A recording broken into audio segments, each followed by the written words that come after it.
Catéchisme de l'Église catholique, la célébration du mystère chrétien, les 7 sacrements de l'Église, article 5, l'onction des malades. Par l'onction sacrée des malades et la prière des prêtres, c'est l'Église tout entière qui recommande les malades au Seigneur souffrant et glorifié pour qu'il les soulage et les sauve. Bien mieux, elle les exhorte, en s'associant librement à la passion et à la mort du Christ, à apporter leur part pour le bien du peuple de Dieu. 1. Ses fondements dans l'économie du salut. La maladie dans la vie humaine. La maladie et la souffrance ont toujours été parmi les problèmes les plus graves qui éprouvent la vie humaine. Dans la maladie, l'homme fait l'expérience de son impuissance, de ses limites et de sa finitude. Toute maladie peut nous faire entrevoir la mort. La maladie peut conduire à l'angoisse, au repliement sur soi, parfois même au désespoir et à la révolte contre Dieu. Elle peut aussi rendre la personne plus mûre, l'aider à discerner dans sa vie ce qui n'est pas essentiel pour se tourner vers ce qu'il est. Très souvent, la maladie provoque une recherche de Dieu, un retour à lui. Le malade devant Dieu. L'homme de l'Ancien Testament vit la maladie en face de Dieu. C'est devant Dieu qu'il déverse sa plainte sur sa maladie, et c'est de lui, le maître de la vie et de la mort, qu'il implore la guérison. Confère psaume 38, psaume 6 et Isaïe chapitre 38.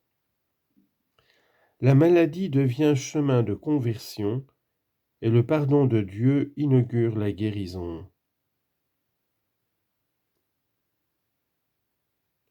Israël fait l'expérience que la maladie est, d'une façon mystérieuse, liée au péché et au mal, et que la fidélité à Dieu selon sa loi rend la vie. Citation, « Car c'est moi le Seigneur qui suis ton médecin » Ézéchiel chapitre 15 verset 26. Le prophète entrevoit que la souffrance peut aussi avoir un sens rédempteur pour les péchés des autres. Enfin, Isaïe annonce que Dieu amènera un temps pour Sion où il pardonnera toute faute et guérira toute maladie. Isaïe 33, verset 24. Le Christ médecin. La compassion du Christ envers les malades et ses nombreuses guérisons d'infirmes de toutes sortes sont un signe éclatant de ce que Dieu a visité son peuple. Luc 7, verset 16. Et que le royaume de Dieu est tout proche. Jésus n'a pas seulement pouvoir de guérir, mais aussi de pardonner les péchés. Il est venu guérir l'homme tout entier, âme et corps. Il est le médecin dont les malades ont besoin. Sa compassion envers tous ceux qui souffrent va si loin qu'il s'identifie avec eux. Citation, « J'ai été malade et vous m'avez visité » Matthieu chapitre 25 verset 36. Son amour de prédilection pour les infirmes n'a cessé tout au long des siècles d'éveiller l'attention toute particulière des chrétiens envers tous ceux qui souffrent dans leur corps et dans leur âme. Elle est à l'origine des efforts inlassables pour les soulager. Souvent, Jésus demande aux malades de croire. Il se sert de signes pour guérir, salive et imposition des mains, boue et ablution. Les malades cherchent à le toucher, car une force sortait de lui et les guérissait tous.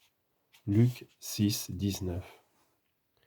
Ainsi, dans les sacrements, le Christ continue à nous toucher pour nous guérir. Ému par tant de souffrances, le Christ non seulement se laisse toucher par les malades, mais il fait sienne leur misère. Citation, « Il a pris nos infirmités et s'est chargé de nos maladies. » Matthieu chapitre 8 verset 17. Il n'a pas guéri tous les malades. Ces guérisons étaient des signes de la venue du royaume de Dieu. ils annonçaient une guérison plus radicale, la victoire sur le péché et la mort par sa Pâque. Sur la croix, le Christ a pris sur lui tout le poids du mal et a enlevé le péché du monde. Jean chapitre 1 verset 29, dont la maladie n'est qu'une conséquence. Par sa passion et sa mort sur la croix, le Christ a donné un sens nouveau à la souffrance. Elle peut désormais nous configurer à lui et nous unir à sa passion rédemptrice. Guérissez les malades. Le Christ invite ses disciples à le suivre en prenant à leur tour leur croix. En le suivant, ils acquièrent un nouveau regard sur la maladie et sur les malades. Jésus les associe à sa vie pauvre et servante. Il les fait participer à son ministère de compassion et de guérison. Citation, « Ils s'en allèrent prêcher qu'on se repentit, et y chassaient beaucoup de démons, et faisaient des onctions d'huile à de nombreux malades, et les guérissaient. » Marc chapitre 6, versets 12 à 13. Le Seigneur ressuscité renouvelle cet envoi. Citation, « Par mon nom, ils imposeront les mains aux malades, et ceux-ci seront guéris. » Marc 16, versets 17 et 18. Et le confirme par les signes que l'Église accomplit en invoquant son nom. Ces signes manifestent d'une manière spéciale que Jésus est vraiment Dieu qui sauve. L'Esprit Saint donne à certains un charisme spécial de guérison pour manifester la force de la grâce du ressuscité.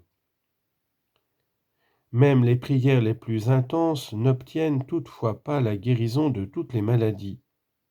Ainsi saint Paul doit apprendre du Seigneur que, citation, « Ma grâce te suffit, car ma puissance se déploie dans la faiblesse. » 2 Corinthiens 12, verset 9. Et que les souffrances à endurer peuvent avoir comme sens que je complète dans ma chair ce qui manque aux épreuves du Christ pour son corps qui est l'Église. Colossiens 1, 24. Guérissez les malades. Matthieu chapitre 10, verset 8. Cette charge, l'Église l'a reçue du Seigneur et tâche de la réaliser autant par les soins qu'elle apporte aux malades que par la prière d'intercession avec laquelle elle les accompagne. Elle croit en la présence vivifiante du Christ, médecin des âmes et des corps. Cette présence est particulièrement agissante à travers les sacrements et de manière toute spéciale par l'Eucharistie, pain qui donne la vie éternelle et dont saint Paul insinue le lien avec la santé corporelle. L'Église apostolique connaît cependant un rite propre en faveur des malades, attesté par saint Jacques. Citation, « Quelqu'un parmi vous est malade, qu'il appelle les presbytres de l'Église et qu'il prie pour lui, après l'avoir oint d'huile au nom du Seigneur. La prière de la foi sauvera le patient et le Seigneur le relèvera. S'il a commis des péchés, ils lui seront remis. » Jacques chapitre 5 versets 14 et 15. La tradition a reconnu dans ce rite un des 7 sacrements de l'Église.